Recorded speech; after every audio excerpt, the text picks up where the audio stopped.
Satu resep ini hasilnya lumayan banyak, cocok dijadikan ide jualan. Pertama-tama, masukkan gula pasir, air hangat, aduk sampai gulanya larut, tambahkan ragi, diaduk lagi dan kita biarkan sampai raginya mengembang dan ditutup. Lalu kalau udah kayak gini, masukkan tepung terigu, aku pakai yang protein sedang, tambahkan kuning telur, lalu diaduk sampai tercampur rata aja, ulenin dengan tangan. Kalau udah tercampur rata, tambahkan garam dan juga margarin, lanjut ulenin sampai benar-benar kalis seperti kayak gini.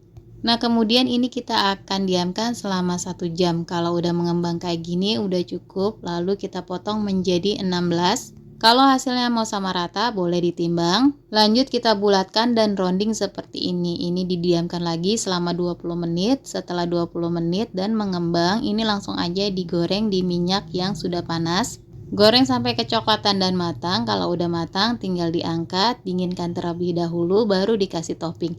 Di sini aku kasih DCC yang dilelehkan dan juga meses coklat. Karena resep yang kali ini aku bikin donat kampung. Kalau donat kampung ini biasanya dipakai meses coklat dan juga coklat kayak gini aja. Untuk tekstur si donatnya ini lebih padat ya, beda dari donat yang biasanya. Nah, dikemas kayak gini untuk berjualan recommended banget dan selamat mencoba.